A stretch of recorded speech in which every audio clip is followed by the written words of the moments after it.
Bienvenue dans ce rendez-vous de l'actualité sur 7 infos. Au sommaire de ce 7 minutes, un nouvel élan a été donné à l'initiative Voix essentielle visant à promouvoir l'égalité des sexes en santé publique en Côte d'Ivoire et dans la sous-région. Le candidat à la présidentielle 2025, Kevin Fieni-Kofi, a présenté sa vision d'une Côte d'Ivoire fédérale lors d'un meeting d'adhésion organisé dans la ville de Tanda. Et puis, à Korogo, un nouveau mouvement politique dénommé l'Alliance ivoirienne pour une nouvelle vision a vu le jour, apportant son soutien au RHDP pour renforcer sa base dans le nord du pays.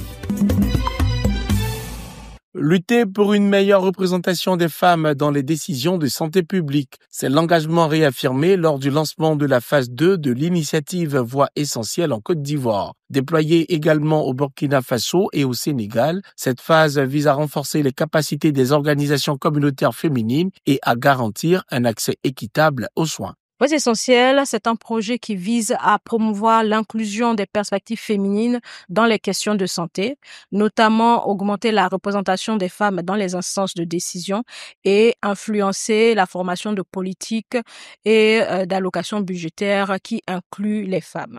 L'atelier de lancement a permis d'identifier les priorités stratégiques, à savoir le plaidoyer renforcé, la participation accrue des femmes et la pérennisation des actions engagées. Nous, au ministère de la Femme, de la Famille et de l'Enfant, nous, on prend à bras le corps tout ce qui concerne les femmes et les enfants. C'est pour ça que nous accompagnons l'ONG Voix essentielle pour leurs activités qui concernent les femmes, les violences basées sur le genre, les maladies comme le VIH, la tuberculose et le paludisme. Les parties prenantes poursuivront les consultations pour assurer un impact durable dans les politiques de santé et de l'égalité des sexes. C'est dans une ambiance festive que les militants et sympathisants du Parti pro-Côte d'Ivoire ont accueilli leur leader, Kevin Fieni-Kofi, au stade Prince Kwame Adingra de Tanda. Face à une foule enthousiaste, le candidat déclaré à la présidentielle d'octobre prochain a exposé sa vision d'une Côte d'Ivoire fédérale en multipliant les promesses. Parmi ces engagements figure la suppression des factures d'eau potable pour les ménages, le salaire mensuel garanti pour les planteurs qui contribuent à l'essor du pays et la valorisation du SMIC à 150 000 francs CFA. Au soir d'octobre 2025, tu diras que je n'ai pas dormi dans mon village. Je suis venu dormir à Tanda pour célébrer la victoire de Pro Côte d'Ivoire. Parce que ce pays a besoin de nous. Ce pays a besoin de toi. Une rentrée politique, mais à l'intérieur se trouvent surtout des actions d'adhésion. Et donc nous saluons ce public, ces sympathisants, qui n'ont pas hésité à se rendre ici pour s'engager, pour affirmer leur engagement au sein du parti pour la Côte d'Ivoire, pour le succès, la prospérité, le développement de la Côte d'Ivoire. Soyons artisans de paix et que nous changeons nos mentalités. L'État ne peut pas tout donner, les maires ne peuvent pas tout donner, les ministres ne peuvent pas tout donner, les députés ne peuvent pas tout donner. L'Ivoirien est resté longtemps à attendre tout de l'autre et ce qui freine un peu le développement. À Pro Côte d'Ivoire, on doit avoir une nouvelle mentalité qui est que ce que nous voulons, c'est avant tout nous-mêmes, c'est à nous de chercher les voies et moyens pour trouver. L'État ne pourra être qu'un complément, un bonus, une aide. C'est comme ça doit se passer et je les ai invités à épouser cette mentalité-là. Avant de quitter la scène, Kevin Fieni-Kofi a donné rendez-vous aux Ivoiriens pour de nouveaux rassemblements d'envergure inspirés des campagnes électorales américaines. Une démonstration de force qui marque la détermination du Parti pro-Côte d'Ivoire à conquérir le pouvoir en octobre prochain.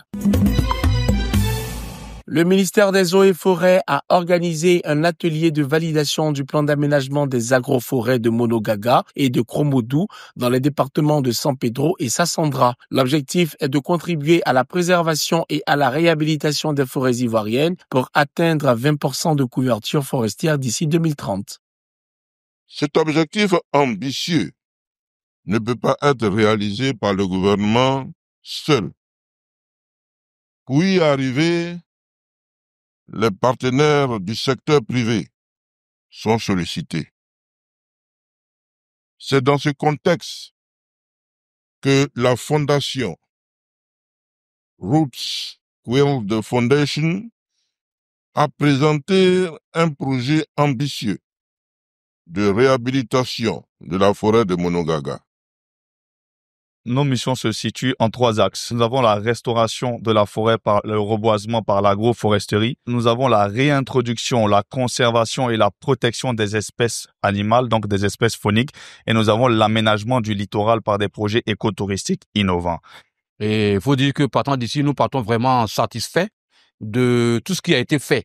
Parce que là, depuis longtemps, je peux dire depuis plus de 52 ans aujourd'hui, vraiment nous sommes restés dans une forêt classée. Et aujourd'hui, à la venue du chef de l'État et du ministre Tchagba, aujourd'hui, vraiment nous bénéficions de 13 000 hectares pour notre agroforêt. Nous voulons vraiment lui dire merci, merci. Après San Pedro, l'atelier s'est poursuivi à Sassandra. Pour rappel, la Côte d'Ivoire vise 6,5 millions d'hectares de forêt d'ici 2030. Un nouveau mouvement de soutien au RHDP a vu le jour à Korogo. L'Alliance ivoirienne pour une nouvelle vision a été officiellement lancée avec l'adoption de ses statuts et de son règlement intérieur. Lors de cette rencontre, les commissaires aux comptes de l'AINV ont également été élus. Présidé par Karim Koulibaly, l'AINV ambitionne de renforcer l'assise du RHDP dans le nord de la Côte d'Ivoire et au-delà en vue des prochaines élections. On dit bien en Côte d'Ivoire. Donc nous, sans ambiguïté, nous sommes pour la candidature du président en 2022. Le député de Sirasso, Soro Kanigé, ainsi que le ministre de la Communication, Amadou Koulibaly, ont pris part à cette cérémonie. Ce dernier a salué la création du mouvement avant d'appeler les populations du Nord à l'unité et à la mobilisation totale pour garantir la victoire du RHDP lors des prochaines échéances électorales. Nous ne demandons à personne de changer de parti. Nous demandons seulement de regarder la Côte d'Ivoire et de voter utile. De voter celui qui peut apporter la paix à la Côte d'Ivoire. Celui dont le discours est chaque fois ponctué de paix, paix, paix, cohésion, cohésion, cohésion, union. À travers cette initiative, l'Alliance ivoirienne pour une nouvelle vision entend jouer un rôle clé dans la campagne électorale du RHDP, en particulier dans le renforcement de sa base électorale dans le nord du pays. C'est ici que prend fin cette édition. Merci de l'avoir suivi. Restez sur cette info. Les programmes se poursuivent.